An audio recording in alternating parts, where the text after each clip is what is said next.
How's it going? This is the Green Machine. I'm David, your host, joined as always by Nick and Martin. And on tonight's programme, we are going to preview Ireland against Gibraltar. And also, is Ireland against Gibraltar Stephen Kenny's last chance as Ireland manager? Also on the programme, we're going to be talking about what Liam Brady said about the current crop of Irish players and who Nick thinks is the man that can unlock the hopes of a nation. Also, Nick, coming up later on in the programme, spoke to Jamie Bossio, the former Gibraltarian player. I think I got that right. Who's actually Dublin born. That's a fascinating conversation. And also, who is captaining Ireland tomorrow night? And who's making 100 cap? They're connected. There you go, lads. We got through that in the end, didn't we? Yeah, well done, Dave. That was less of a struggle than a Stephen Kenny post-match interview. That. Oh, that's bad. What you won't know, folks. His tone has changed. Yeah. Yeah, I mean that was take 478 there. I even forgot to mention that this is your home for Irish football using nostalgia. But you know what? I was that committed to it. I thought I'm not going back. That's it. We can pick up those pieces later on. This is what happens when you support the boys in green around Europe and Ireland, lads. It's not easy. It just absolutely takes it away. How are you both anyway? How are you doing? Martin, you haven't left yet, have you? You're still in Blighty. I'm still in Blighty, yeah. Off tomorrow morning now. Looking forward to it. I was absolutely gutted that I didn't go over to Greece. And I know you had a great time there and it went down really well. Chatting to the fans before the match even. And it was great to see your content there, Dave. You got some great interviews. Met the famous Davy Keogh. I know you're chatting to a lot of the lads as well. And, you know, the performance, we've digested that probably enough now, probably quite sick of it in a way. Some of the regurgitating that performance. Yeah. But Greek tragedy. Yeah, that's it. With all the cliches are there. We've had a lot of fallout from it, obviously football inside, but also for the fans. It was a horrible kind of event for them to go to with the trouble getting into the game. Yeah. So it's worth actually. I've seen Neva Mahoney has mentioned that football fans Europe are looking for some feedback from Ireland fans. I think it's important if you were there that you can complete a survey. We'll put the links up on our socials to actually say what your experiences were, because I think tragedy was narrowly avoided over there. And I think it's important that we do kind of reflect what Irish fans went through there so it doesn't happen again.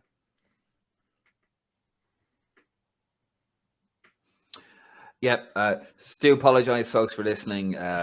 My Wi-Fi is a little bit ropey. I think the old hamster's had a bit of a stroke in the corner. Don't have my usual high power broadband as I normally have in Aviva. Sorry, Lansdowne Road, or back in London.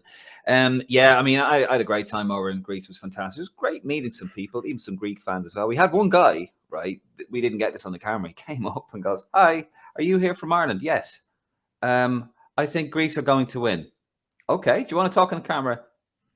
"No, thank you. Bye-bye." And he went off. And I was like, there goes the best damn Greece fan ever. No, it was a fantastic time. It got a bit ropey though on the last day. I went to the airport incredibly early because I was there in my big rucksack. That doesn't sound right. Sweating. And I'd gone up to see the Acropolis thing. That's like the ruins, basically. And I thought, okay, history and all that stuff. Although the village I come from in Ireland is 8,000 years old, just saying. But came back down, walking around, had an ice cream. This young fella, actually wasn't young, he was about 60 odd, called Roberto, came up to me and he goes, "Oh, where are you from? You from Ireland?" "Yes, I am." "Oh, I'm Roberto. I'm from Italy. I'm from Roma." "Okay. And I'm here on a 4-week holiday, but I got in from Qatar this morning." "Oh, and I watched you playing Greek. I watched you guys play Greece." "Oh, that was terrible." "Yeah, it was, And I've just been nice. I'm thinking, this is a bit weird. Like, what's this guy after? And he goes, "Let's go for a drink in the bar." I thought, don't know, but I thought I'll be, my London head is telling me, no, this guy's after something. And my Dublin head is going, well, maybe it's just being friendly. We're the Irish. Everyone loves us, that sort of thing. So we're walking and talking. And next of all, he brings me into a titty bar. And I'm like, right, are you one staring at behind the counter? And she's like, "What are you having?" And I'm looking around going, I don't know what's happened here, but I'm going. See you later. So some sort of scam. I don't know what it was, but there you go. So I thought, you know what? I stick out like a sore thumb. I mean, I just, I've got my white pasty leg. I stick out. I'm like, I'm gonna get every tourist track coming up to me. So I'm going home. So I just went up to the bloody airport, and that was it. I just sat up there for 5 hours. But no, Greece, the Greeks, lovely people. It was a great time up there, and and the most important thing is, lads, we were there. Green That's Machine, it, yeah. there. Yeah, we were there, and we're going to be in Dublin later on. Well, tonight, if you're watching this in the morning of the match, or tomorrow. We're going to be there. Martin and I are going to be there. We're going to be outside the ground. We're going to be in and around Dublin. If you want to have your say in the manager, as always, we are the fans podcast, we like to say. We're going to be around. So just make sure if you see us, have a chat. We'll play on the pre-show. Nick, you're going to the match tomorrow as well, aren't you? I know. Yeah, I was like, Jesus, thanks, lads. You're fucking excluding me here a little bit, but it's okay. No harm. Sorry. That's all right. Yeah. You looking forward to tomorrow night? I am. Yeah, I'm looking forward to it. I'm hoping for a few goals. I think it's going to be a stubborn Gibraltar team. Good occasion for James McLean. I mean, I know we're going to chat a little bit about that later, but yeah, I always look forward to Ireland games. I love a summer Ireland game as well, so it's great going to Lansdowne Road in the daytime, or the daylight rather, and enjoying a game in a bit of heat. It is a beautiful view when you look from the media box. I'm sorry, I know you guys are in the ordinary section tomorrow, but when you look over and you see Poolbeg, it's beautiful. Get you right in the Dublin. Just saying. Although I'm the only Dublin. Never thought Poolbeg would be described as beautiful, but there you go. It is when you're born in Dublin, which neither you two pair of feckers are anyway. So, right, Gibraltar, lads, is this do or die for Stephen Kenny? He's under immense pressure. Nick and I were on the post, and we were on the pre-show as well in Athens here the other night, and it was fairly toxic, Nick, wasn't it? We were getting it from all angles. Even Nick, yeah. I should have clipped it in. Even Nick swore, Martin. He swore at one of our wonderful fans. Are you going to apologize, Nick? Never. Stand by it. Yeah, stand by it. He was actually agreeing with everything I was saying and giving out to me at the same time. So he just wasn't seeing it. I think he did send a nice little message after. Yeah. Fair play to him. You know who you are.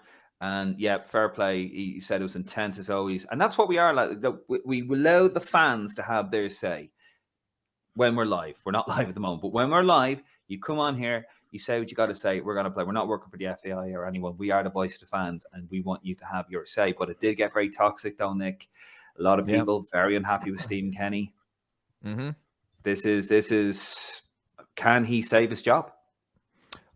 We're going to beat Gibraltar tomorrow night. We're going to beat Gibraltar. We're going to beat Gibraltar tomorrow night. Is it going to be pretty? I don't know.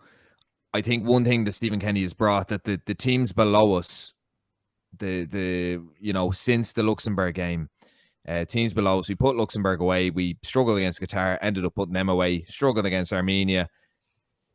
Kind of limped past them. I do think we're going to get past Gibraltar. Is it going to be pretty? No idea. Is he going to lose? I don't think so. Is he going to be sacked regardless of the result tomorrow? If we lose, he will be. If we don't lose, if we win, rather, he's going to be there till the end of the campaign. We said it the other night. Stephen Kenny is going to be in the job until the end of the campaign, I think, and then they'll review it. I don't know. I don't know, but that's what I think. That's my gut. Martin, do you think there's any way that Stephen Kenny can hold on to his job after the battle of Athens? There is, yeah, of course, because if they get a result against Gibraltar and that then leads into the double header, which is going to be absolutely crucial. But it's worrying times now. The stats aren't looking good. 4 wins and things. It's just not looking good. The press are all over him now. He's been called out even more than he was. And I know there's people from the very outset who weren't in favour of him getting the job. But the debate is still happening. And what's more disappointing was the performance the other night. It wasn't an admirable failure. It was just the performance. And you are thinking the FAI have invested a lot of money into giving him the warm-up camp, everything he's wanted. And excuse bingo's finished now with Stephen Kenny for me. That's a game that we can all play. We can hear about him capping at underage players and things like that, bringing through like 13 or 14. There's that kind of stuff we hear. He had to deliver the other night. I actually respect him highly for coming out and saying it was on him the other night. But you know, I think he can't come out though and blame the players really, because he can't agree with Liam Brady and say we're not good enough and what do you expect, and you're going to see this team better in 2 years' time when I've got a few more under 21s in there and this is going to take time. He can't say that, sadly. But the players have to be accountable. And yeah, you know, look, let's be honest, a lot of them are not at the top level. We know that, but you should be able to put in a tactical, disciplined performance. I think it's worthy of debate as well, as Nick, I think you referenced earlier.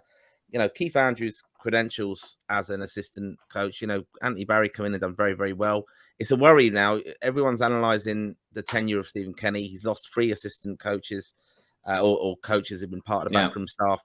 What are they doing in these camps and why aren't the lads prepared? And I know Stephen Kenny said today, I think it's valid though, Dave. Sorry, I know you want to come in, but he did say if we'd have won, you know, we wouldn't have been. It wasn't a catastrophe, you know, but we didn't, and that's the thing. It is very reactive, and it was a poor performance, and that's what's worrying. And again, we have to analyse the team selection, which I know we will. Well, we're going to go through a lot of it. I think a lot of it's wrong. Martin, Nick, do you think? I was having a conversation with my friend here actually today. Is quite astute about the Irish football team, and he was saying that basically he's lost. He came in with a mantra: youth. He had the right idea. Many people celebrated that fact. He came in, you know, he was going to give the young lads a chance. He's going to get rid of the old guard. And he seemed to have betrayed that mantra. He seems to have gone back to the senior players. And he's kind of gone against what he was doing. And then he's sort of gone back a little bit. And he's a bit all over the place at the moment, isn't he? Like, there doesn't seem to be a clear vision. And that always seems to be like the top manager. Sorry, and I will let you answer. Sorry. But the top managers have a vision, have a mantra, and they stick to it, don't they? Pep Guardiola, he got critiqued to hell when he came into English football, but he stuck by his guns. Jurgen Klopp stuck by his guns.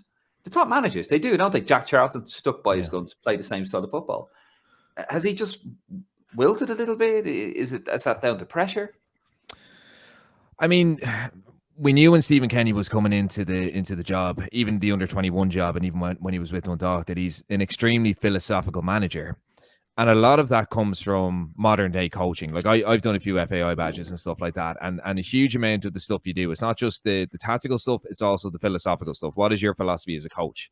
You know, what is your philosophy in terms of how you want your team set up and how you want them playing? I don't think Stephen Kenny has drifted from his philosophy. I just don't think his philosophy was anything groundbreaking. And he was a philosophical coach, very, very open about it and very, very transparent about it. But it comes back to the other night, Dave, when we were discussing the style of play. We're passing the ball around, and that's part of his style of play.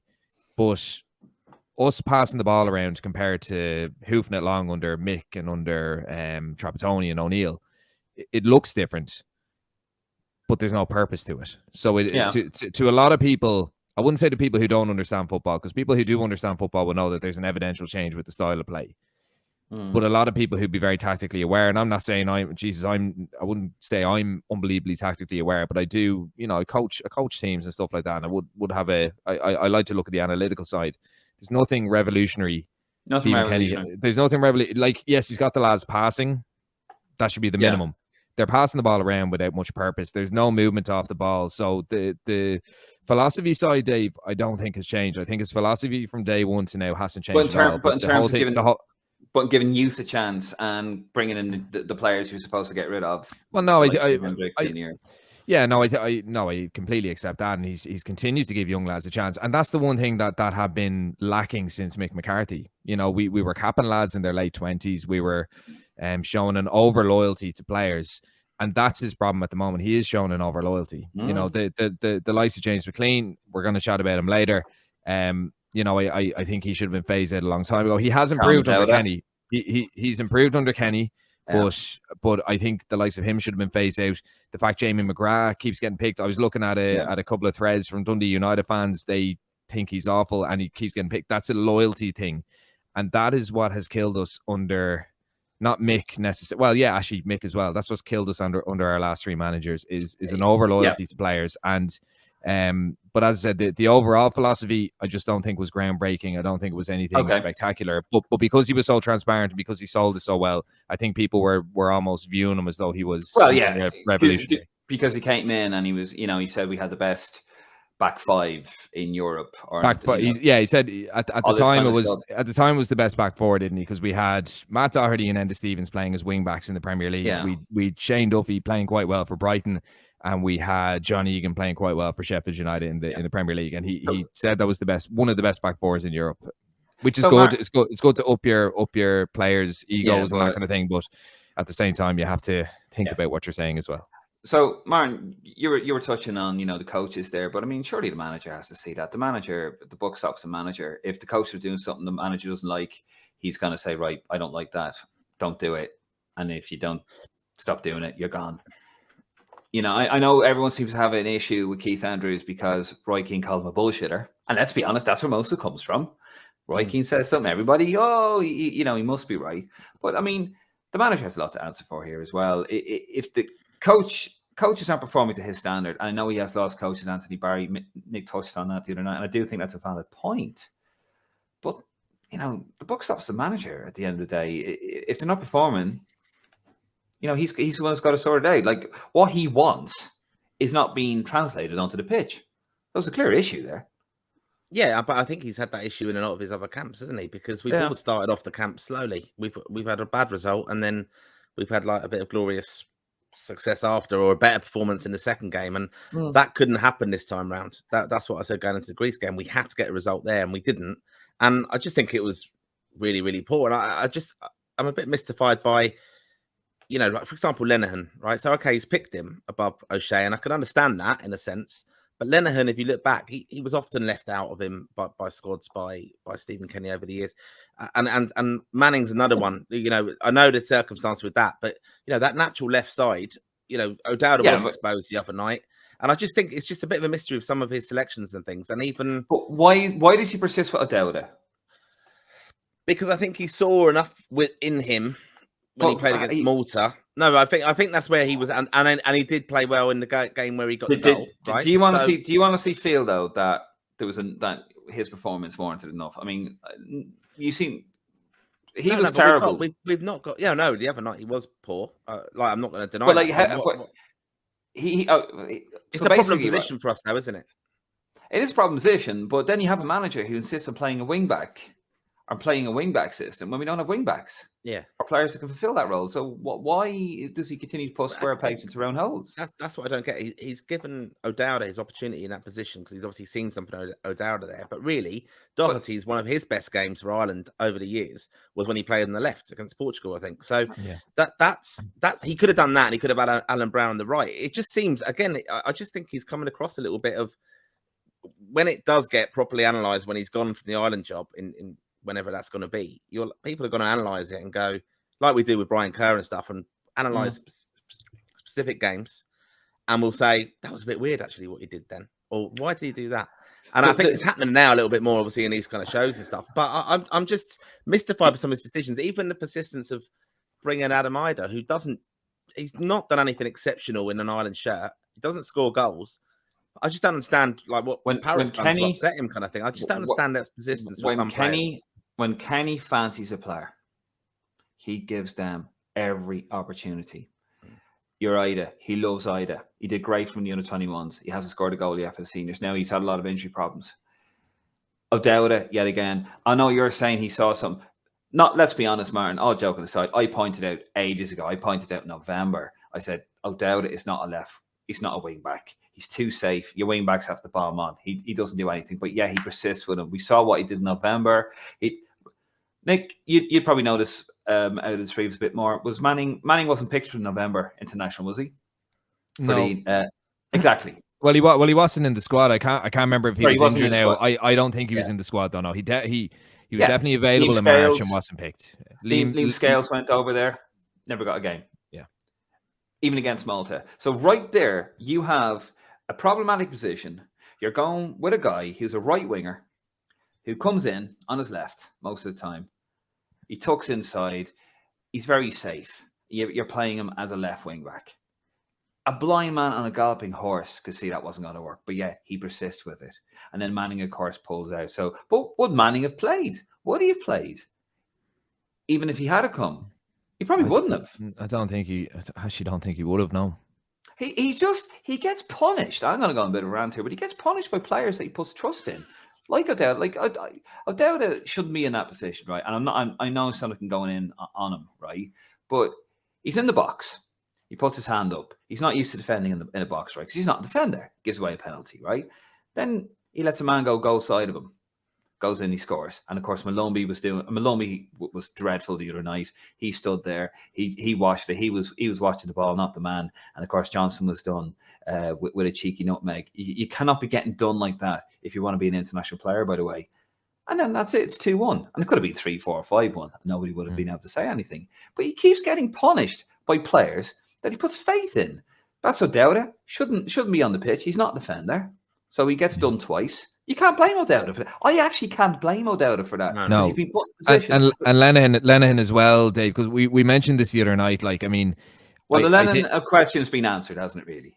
Yeah. A sloppy. He's had a good season, but he has a mistake in him. We said this in the pre-match, and as well as that, he's playing on the left-hand side of a back three. Like he's looked uncomfortable enough as it is, and he's put on his weaker side. So that comes down to the manager rather than Lenihan or O'Dowd. You know, that is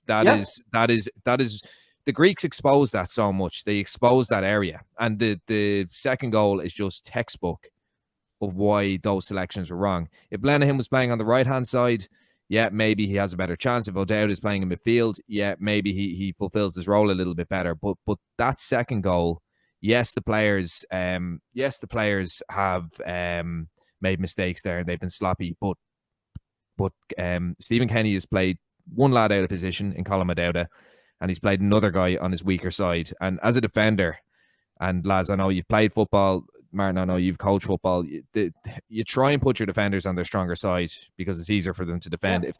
If they're playing as an inverted fullback, especially lads who aren't used to a position, it's very, very difficult to defend that. It's very, very difficult to defend on your weaker side, and that was completely exposed. As professional footballers, should they be getting tighter on the ball? Absolutely.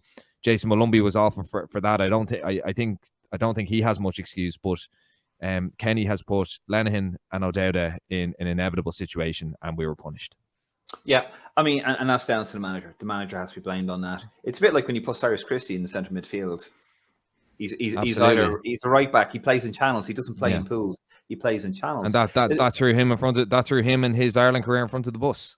In the bus, and then the team resented Cyrus Christie because there was players in that position. Well, why is he in? Nobody won with that.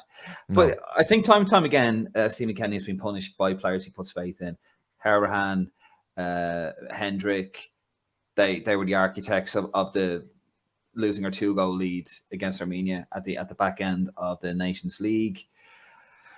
It's just time and time again, and I keep talking about it. Malumbi's the next one. Like Malumbi did well against France. He broke up the play. I thought he was excellent. But overall for Ireland, Jason Malumbi has been sloppy, and people love the rough and tumble of a player. We've seen it with James McLean for years. They love a player who'll fly into a tackle. But Jason Malumbi, and as I said, Dave, because look, I'm being a little bit hypocritical, but it's more of a reflection here.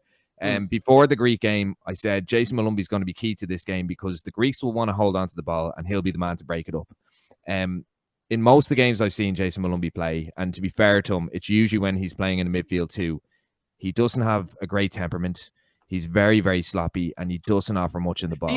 But there is, and there is an over loyalty there. Having said that, he is important to the way we try and set up for some. No one else. Here's the thing, though: no one else does what he does. If he's coached correctly, Jason Knight has a bite. Jason Knight has a bite in the tackle, and he holds on to the ball, so he can play that role as well. One mistake obviously was made, and Martin, I'm going to let you come in there. Sorry, I know we're hogging the microphone, the airways, but obviously, we agreed with the small bone over Jason Knight. That was obviously small, but I know he did set up. He played a part in equalised, but he did have a very quiet night. I think it was a bit too much for him, to be fair. It was a very. I'll tell you something about that game against Greece. It was a very hot, and I don't mean weather-wise. I just mean the atmosphere was very hot. It was a very unpleasant atmosphere to play in. It was a great atmosphere, but not if you're a young Ireland team with no leaders in that team. And there weren't really any leaders in that team, to be fair. And they all went missing, didn't they?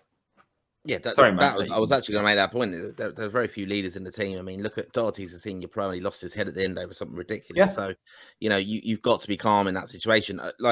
And that's why I thought, to be honest with you, I'll get mocked for this probably, but like the likes of Jeff, you have to earn the right to play, right? So you've got to kind of just stifle that crowd, and you've got to just kill the game basically, and not let them get into any rhythm. And look at the pressure they had in the first 10 minutes.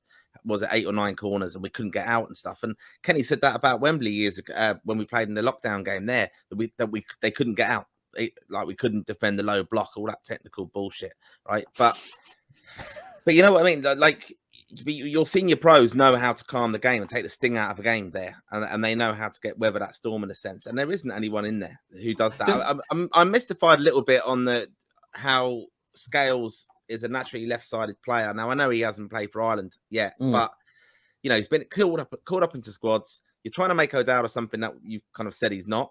Yeah, and he's not. I think he's doing it for the team in a way, and he wants to have an international career. So I'm not going to begrudge him that. But No. I do think he's a better attacker, and he's better performances for Ireland have been on the right. And I don't know why he's probably trying to make himself a left winger or left, fullback in a sense. It's a problem position, as I said. But I'm a bit mystified how Darragh O'Shea can be one of our main. I know he hadn't played since March, but I think that's a question worth asking. Why? That's a natural balance. Even he could go wing back in a sense. I've seen him play there. Doherty hasn't played either. Yeah, I know. It's just crazy. And I think all these things that are happening, all these decisions and these crazy things are happening basically they're showing, I think, that he's out of his depth, sadly. I just can't see it. And I think the only thing that's saving Stephen Kenny from being moved on is the financial part of it. The FAI haven't got they don't need to get rid of him yet because season tickets are sold.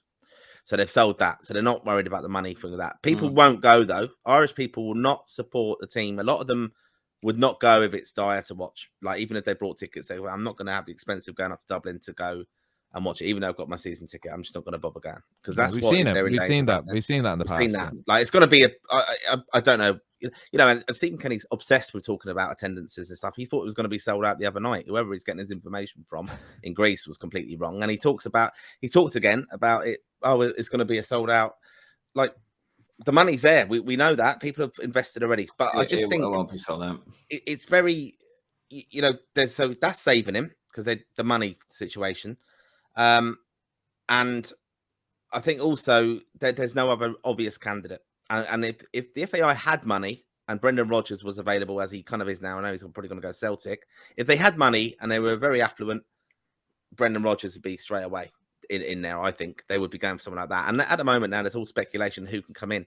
So, and I think it's a risk though. And I think the FAI, they've got, if it's a dire performance against Gibraltar, and I mean, look, we are not, like, we will beat them. And obviously I've picked my team for later on. Will we beat them. And I'm saying this, I've probably never been as nervy going into one. And I think he probably must be shitting himself because they're going to go in there. They're going to be under pressure. They've got to perform now.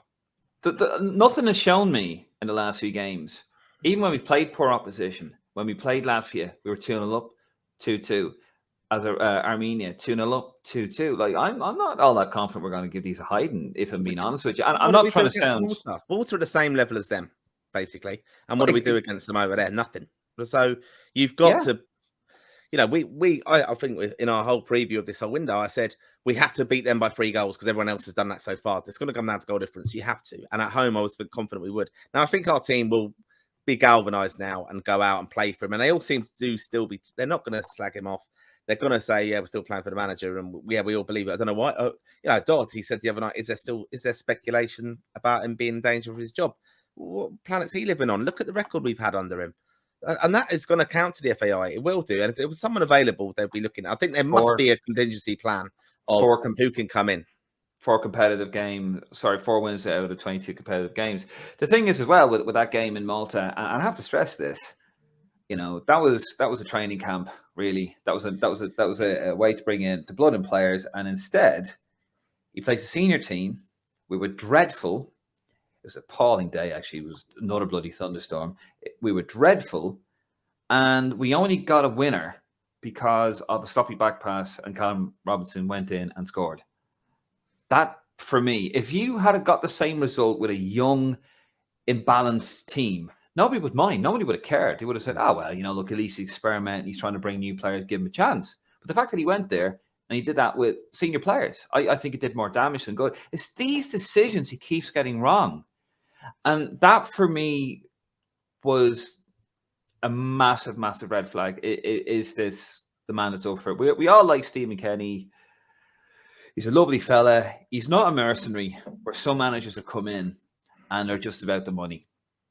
And yeah, they qualify to get a nice little bonus. It isn't about the money. It's nice, and obviously his bills have to be paid, but this is a man who cares deeply about Irish football. And that's what I think the saddest part is about this. And I have a horrible feeling that if it goes south, we're going to lose him. And either way you look at it, because he's not just a manager, is he? He's a technical director, international technical director. He's got himself involved in that kind of role with the FAI as part of that. He's replaceable, lads. He's replaceable. Yeah, he is. Yeah. He is. Yeah. He's replaceable in that role. Like they're yes, and we said this a couple of years ago, lads. This is going back ages when that role was announced. We said this. We said, if there's an issue with Stephen Kenny in the Ireland job, what position does that put the FAI in for this whatever technical role? And the other thing we said was, because I remember specifically talking about this on the show, we also said, what experience does he have as a technical director? Okay. He has experience as a manager, absolutely, and running clubs and that kind of thing. It's not the same as a technical director. But I mean, there is a dearth of talent in Ireland. Let's be honest. Over years. Absolutely, there's the FAI, not. Yeah, but there's other talent out there as well, Dave. I think with Brian Kerr, I think with Brian Kerr there was an opportunity, and I think it's transpired in recent years that Brian Kerr chose not to come back. And the other thing as well was the game had progressed since then, and he also had a very, very talented group of players. And the other thing we have to keep in mind, lads, and this is an argument, the grassroots kind of argument, these lads develop at their clubs. They don't necessarily develop in the national team for small windows of 10 days or whatever. It's the likes of St. Kevin's boys developing so many unbelievable players. It's the likes of Belvedere producing so many unbelievable players. Clubs like that, Shamrock Rovers at the moment, lads. I know I'm a Bows fan, but Jesus, Shamrock Rovers are producing some outrageous talent at the moment. They beat Ajax today, didn't they? Yeah, exactly. So it's those kind of clubs that are actually producing the players. Like, yes, the FAI do have an input. Yes, the FAI do screen these players for international games, and they take them away, and they do give them kind of cutting edge coaching when they're away with the national team at underage level. But it is the clubs, as I said, Kevin's Rovers, they are doing all of the development. So all this kind of thing, when people say, oh, the money has to go into grassroots and has to go, and the FAI should be putting it into this, it's actually those clubs that are developing them rather than the national teams. So that's what I think on it anyway. Okay. We're going to move it on. One point I'd like to make on it.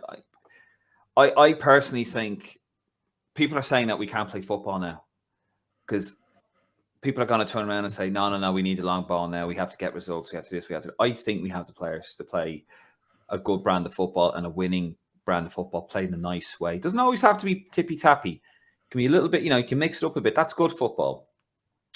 One massive problem we've had is aggression. We're not aggressive. We're pushovers. You need to be aggressive. If you lose the ball, you have to be aggressive in getting it back. We sit back off. There's never any movement. I think there is potential in this team. I just hope if Kenny isn't the man, and he can, and by the way, lads, if we give Gibraltar a hiding, right, I know I'm clutching the straws, France beat Greece, and then we can turn it around in the later part and get a couple of results and get a couple of, shock wins. We're back in the hunt again, and then all of a sudden he's the best things in sliced bread. It can happen, but it all really depends, doesn't it, on tomorrow night? Really quickly on that, Dave, it can happen in a way, but the problem is with Stephen Kenny, it's a running theme of inconsistency. It's been end of the world, apocalyptic stuff, and then all of a sudden things are turned around. And then the next week or the next window, it's apocalyptic stuff, and then we get a good result and we've forgotten about it. So the inconsistencies are the warning signs. No, that's fair. Right. Well, I mean, we'll see what happens later on. Actually, but there's one man that could turn us all around. Isn't that right, Nick? On our Twitter page here, young Nicholas, this is what he said. We are crying out for a midfielder who can put their foot on the ball. True. We will never know unless this man is at least given an opportunity to show if he can do it for Ireland. It will certainly suit the international game. And that man is Mr. Jack Byrne. You like to throw your old grenades in, Nick, don't you? Yeah, just for anyone listening, I do not think Jack Byrne should be called up for Ireland, nor do I think he's quite in the form to get him an Ireland call-up. I suppose the point I was making was I took a bit of inspiration from the Greek team and how good the players are on the ball. Jack Byrne is a very good player on the ball. Who's ahead of him at the moment? Jamie McGrath. Poor player. In my opinion, poor player, and who else in terms of attacking midfielders are ahead of him? Maybe Jason Knight.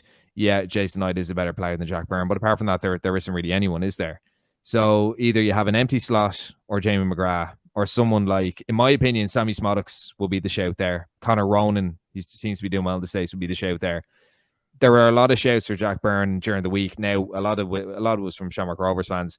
I kind of put that out just on reflecting on that. A player who can put the foot on the ball. I don't think he should be in the squad, but Jesus Christ, it went off like a grenade, as you said, which was not intended, but I seem to cause a lot of fallouts. As I said, we're only fans. We're only fans. We don't claim to be a media outlet. We don't claim to, get it right all the time, or we don't claim that our opinions are gospel, but just a tongue-in-cheek thing that was thrown out. Wow. And it basically caused a lot of League of Ireland fans to fight with, I suppose, English club fans. Someone called you a Rovers fan, actually. Oh yeah, yeah, got that right. And the other thing was it caused a lot of Rovers fans to fall out with a lot of other fans. So, but the thing was, it was great debate. There was a lot of people saying absolutely no way, and then there was a lot of people saying, well, what exactly do we have ahead of him? What is the harm? There was calls then for Chris Forrester. I think his time has passed, unfortunately. He has had international call-ups. He's never featured for us. There was calls for Chris Forrester. They were saying if you're going for a League of Ireland player and guys like that. But it was just a random one, but it was just funny to see how there were so many, how it was such a good debate for something that was just meant to be a tongue-in-cheek on reflection of what people have been saying all week. Well, I mean, I think this one's going to have legs for a bit. Nick throwing in the grenades there, as always. And speaking of Nick, actually, we're going to play a little clip. You did an interview earlier on with Jamie Bossio. Am I saying that right? Yeah, Jamie Bossio, yeah. Yeah, lovely. Great lad. See, Martin, you don't give me any credit when I get the names right. Yeah, all right, you might not know this lad. I'm on about the lads we're talking about as Ireland players you can't pronounce. Yeah, hold on. What's the name of the Cork reporter that works for RTE? Tony. Cork Todd. Well, I know him as Tony. We're on a good terms. What's his surname? What's his surname? Tony O'Donoghue. There you go. And who played right back for Ireland on Friday night? When? Right back, right wing back. Yeah, who played right wing back? Doherty. Oh yeah. Do you know what? You can actually see his jaw, like just almost going into convulsions, like not having to put the C in. Jesus. And here are the two brothers in Oasis. Gallagher. The what? Go on. What? Gallagher. Go on. Start off the alphabet. Jesus Christ! I don't know what you two are on about. I've just seen worrying news there. Before you, I know I just saw worrying news there that Ireland are linked with that. Apparently, an informal approach has been made to Sam Allardyce. That can't be true. I saw there. Do you know what happened? There was That's extra.ie who are more amateur than us. Put something out, but they put something out saying that Sam Allardyce has been linked with an interim role with Ireland, and there was no credible sources backing it up. And then all of a sudden, I don't know what, one of the mainstream kind of outlets kind of cited that him and Roy Keane were in the running for an interim job. But again, no credible source. So hilarious. But you never know. Crazier things have happened. Oh God, please no. Just quickly, I think it's worth saying, right? If he went tomorrow, after tomorrow, say we did, who would you have in for the remaining window? What if there was an interim job? It was since because I don't think they're going to appoint anyone permanent. I think it would be someone who would come in interim and then they'll get the job. Is what they'll do. I think they'd give it to John O'Shea. If I was going to give it to someone interim, why not give it to Slavan Bilic?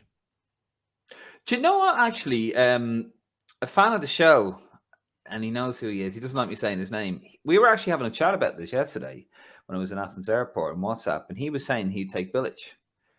Oh, really? The only reason I'm saying it is because I was talking to Breen earlier and he said it. No, well, it wasn't Breen. It wasn't Breen. It was another guy. He's a big friend of the podcast. That's literally the only reason I said it, because he said it, and I was like, Jesus, that's a decent show. I don't know long term, would it be the right fit? But I think if you're going for an interim manager who's out of work, yeah, why not Bilic? I think he's the sort of guy that seems very, he's eccentric but down to earth, if that makes sense. I think it'd be somebody that would actually try, if you said to him, right, listen, you're not going to be a rock and roll manager and rock and roll wages. You're going to come in here. We want you to get involved with the community or whatever. I think he'd be somebody that would give it a go. He seems to be that sort of man who would throw, go in with 2 feet, head first, straight in. Fans would love him. The fans would love him. I think you get on side. We might have to go foreign. We might have to go with a young coach, something to prove. Maybe look at Tottenham. They've gone with. I'm not even going to try. Oh yeah, well, sorry. Pesanoglu. Man, go on, Dave. You had it there. Go on, Dave. What's that? What's that? Bad Wi-Fi again, is it? Yeah, Angie Postecoglou. Lads, can I just say the next Ireland manager is going to be, I think it's going to be an unusual one. It'll be a strange one that we wouldn't have guessed, I think. Yeah. I think it'll be one out of left field, but I think there will. Sorry, Martin, let you come in there. I think it will be to continue on the plan. I hope. Yeah. Sorry. I think it could be. I think in future, I've said it when he was called up, and I think John O'Shea is being lined up for it down the line, basically. And I'm not worried about he's not had the managerial experience anywhere else, because I think he's thought of yeah, I think so. I think that's it, and I think it would be obviously a reset of the whole backroom staff as well.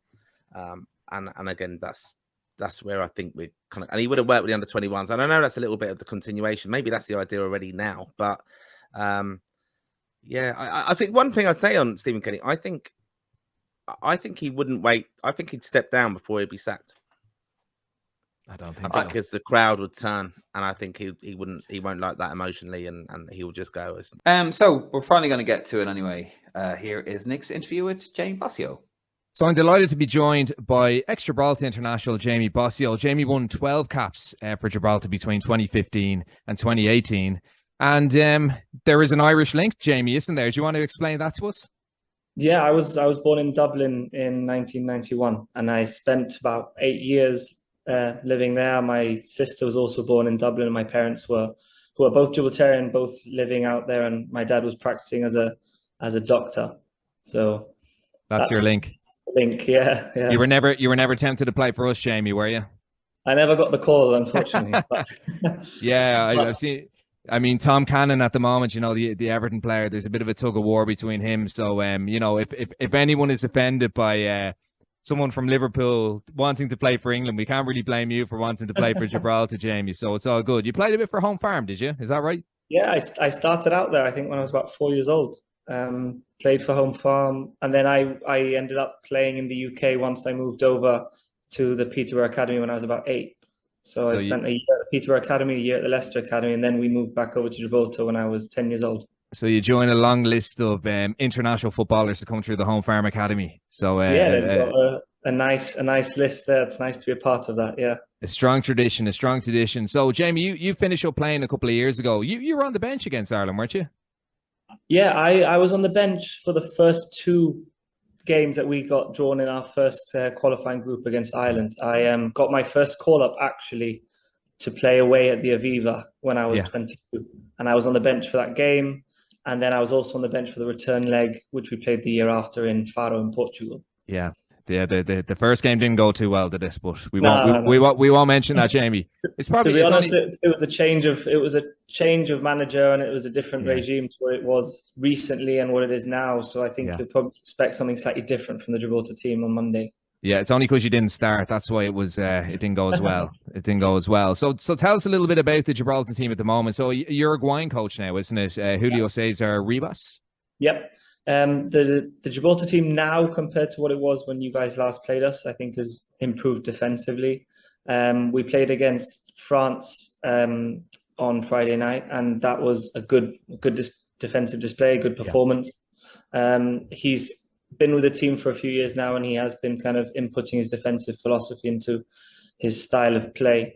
So we do find, I think some teams do find it hard to break us down, which I think if you look at the last two games we then played against Ireland when we had Rivas there, we lost 1-0 at home, which was a game that we could have maybe nicked something from. The conditions were a bit complicated. I remember watching it.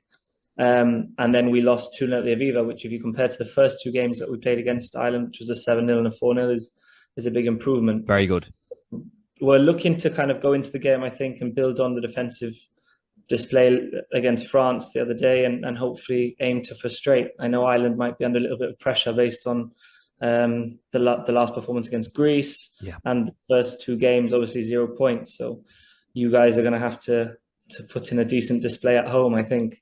Absolutely. It'll take a lot to break you guys down and some good results in recent times. I mean, back-to-back victories just in November. So, I mean, a huge improvement in recent times. And who would the star players be, Jamie? Because I know that like a lot of players kind of based in England have kind of come into the system, haven't they? I know Danny Higginbotham back in the day.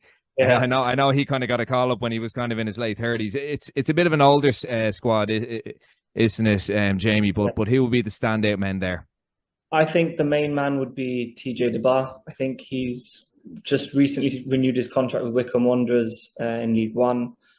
He was on the bench last night and came on for the last 30 minutes. I don't know if he had a knock before the game, but I'd expect him probably to start. He's usually our outlet up top. He holds the ball up well and he runs the channels pretty well. So he would be the one to look out for. If there's any kind of threat or we create anything, it's probably going to be through him. Liam Walker's out injured.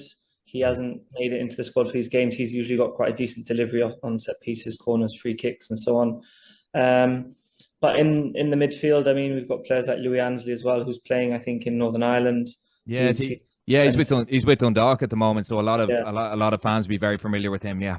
Yeah, so it's quite a different squad to what it was when we started out, when we qualified through UEFA in 2013-14, when we last played you guys the first time round. So we do have quite a few players based in the UK that are now getting a bit more experience with those older players that are still there, like Roy Cipollina, who started out with us, who is always a bit of a threat from set pieces when we get the chance. And how do you fancy your chances on Monday, Jamie? Do you think the guys would be fairly confident of a stubborn display? I mean, the last time you guys played in Dublin, we just scraped by you. So, as you said, an improving team. Will they be feeling quietly confident, especially with us at a low web? I think it's about kind of staying in the game for as long as possible and trying to frustrate you guys. And obviously, your home support is gonna want a quick start from your team, given the last couple of results. So if we can kind of stay in the game and frustrate and play it in 15-minute periods where we slow the game down and we do the ugly things well, maybe we're in with a chance. Obviously, we're going there with no expectation to win, or our fans don't expect to win, but basing it on the performance that we gave against France last night, I think there's a bit of optimism and the team will be in a positive mood. I've spoken to a few of the guys this morning and they're on their way now, travelling that way to Dublin, and they're going to look to put in another decent performance. And it must be a special one for you to watch with the Dublin link. Yeah, no, I like doing that game. I'm on TV here in Gibraltar on Monday covering the game and the local broadcaster, so I'll be down there shouting for Ireland. For Ireland, yeah. I'll have to wait to get my passport as well. I've applied to get it sorted to get dual nationality now because of Brexit and everything else. And, you're dead right. But look, if you ever want a game for us, pop back and let us know. Jamie, Jamie, an absolute pleasure. Thanks so much for your time and enjoy the game on Monday. Thank you very much. All the best. Super. Jamie Bossy, what a nice fella. I must say, lads, I'm quite worried there. Obviously, Gibraltar only lost 3-0 to France. Early goal, a penalty, and a late goal. Very quickly, I mean, if they're going to be setting up defensively and we're not exactly pulling up trees offensively, there's every chance that this, with the mood of the camp, it's going to go one of two ways. They're either going to come out and have at it, or they're going to just crumble. Look, I think we're going to get by them. The one thing I say is their exertions against France will be telling, I think. And we didn't exactly exert much against Greece, did we? It's going to be a fresher team, I think, from Stephen Kenny tomorrow night. And I do see a couple of goals going in. As Jamie explained there, they're really in transition at the moment. They're starting to get kind of back-to-back victories, yes, against lower sides, but they are gradually improving. They're very, very well coached, very well managed by this new Uruguayan coach, and very, very compact team. They were whipping boys when we first played them back in 2014. They're now gradually kind of moving up to, that kind of posh, kind of stronger pot 6, pot 5 kind of area, which, we should be beating. But at the moment, as I mentioned with Jamie, we're in a low ebb. We will be under pressure. If the game gets to halftime and it's 0-0, the pressure be on. If it gets to 60 minutes, the pressure be on. If we scrape by, we'll have to take the results. I think we will win, but only because of the exertions of Gibraltar on Friday. But it's not going to be as straightforward as people think. No. What do you reckon, Martin? We need 2 quick goals. Boom, boom. Settle everyone down, then go for a term apart. You'd hope. Yeah, it's going to be interesting to see how the Irish fans react to the Greece game and how up for it we're going to be, I think, because I think we have a big part to play, and I think Ireland will be quite worried about that. I think Stephen Kenny be a bit worried about is the support going to be unwavering as it usually is at the home games. So it'd be interesting to see what the reaction is from the singing section. They were still singing the Stephen Kenny song, not with much gusto, but not as boisterously, but they were still singing. There's still faith there, but I think we need a very just commanding performance and professional job. Professional, just be professional. 3 or 4 goals. Well, great interview there, by the way, Nick. Nice guy, lovely fella, Jamie, and we wish him the best for tomorrow. And an excellent guy, very very impressive guy though. He's coaching futsal over in Gibraltar at the moment. He's doing very well for himself, so well done, Jamie. Good man, Jamie. And just actually before we go here, one man who will be making his 100th appearance for the Republic of Ireland and also will be captaining the side. That will be this man here. That is James McLean, your mate. Very quickly, Nick, so we're going to have to wrap this up. Do you think he deserves his 100 caps? Well, the one thing I say about James McLean is he's turned up every time. He's turned up injured and played full games. He's improved hugely under Stephen Kenny. Would he have gotten 100 caps about 20 years ago? No, I don't think so. If there was more competition in his position, would he have gotten 100 caps? No, I don't think so. Has he given as much as he can to the country? Absolutely. I think he has. Has he been one of our greatest players in terms of quality? No, I don't think so. So there's a lot of bits there. It's not to put him down on what's a huge occasion. But I suppose you've put it to me, does he deserve 100 caps? Yeah, for turning up. Will he go down as one of our greatest players for his talent? I don't think so. But look, great occasion for him. Well done to him. And look, it'd be great to see him get a goal tomorrow. He's captain in the side tomorrow, which I wouldn't be too keen on those kind of gestures. I think maybe that's just me being cold, but I think it's a qualifier. You approach it as a normal game. Does that show disrespect to the opposition? Does that show disrespect to the squad as a whole? I don't know, maybe not, but look, okay. I hope he goes out there and scores tomorrow, and hopefully he scores. And well done to him. Yeah, no worries. Very quick, lads, before we go, we need to do teams and predictions. Martin, very quickly, give me your 11. Very quickly. Yeah, this is a bit of a weird one. So Bazunu, I've actually gone with Brown at right back. I've gone for 4 at the back, actually. Brown, Collins, Egan, and O'Shea coming in at left back. And I've gone Cullen, Malumbi, McLean on the left. I've gone 4-3-3. and Parrott in behind Obafemi and Ferguson. I think does the job defensively in the midfield. I think O'Shea is all right there as well. McLean will start on the left, won't he? I think, as we know. So I think that can interact a little bit as well and change to the 5 if we really needed to as well. So okay, and prediction? I think it'll be 2-0. 2-0. So you're going all blood and thunder. But I think I think it'll be. Yeah, I'm not expecting. Okay. I don't know. I think end of a long season, and I don't know.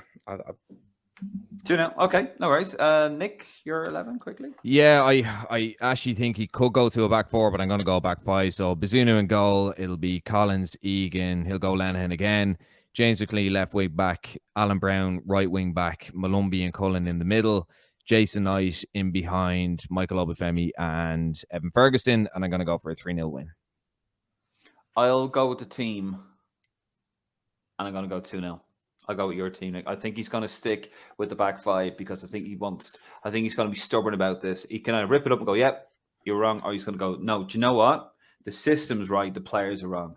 And I think he's going to just show them. He's going to show that he's going to stick with that. That's my prediction now. Listen, lads, we're going to wrap it up there. Thank you very much. Thank you very much for your support. If you're around Dublin tomorrow, Martin and myself will be walking around with microphones, I suppose, really.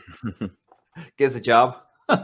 And if you want to appear on the pre-game show, that doesn't sound right, but the pre-game show, have a word with us. I'll play a clip on there. And also, that will be about an hour before kickoff, the pre-game show, and then we'll have the post-game show about 5 or so minutes after the final whistle. Hopefully, it is going to be 3 points.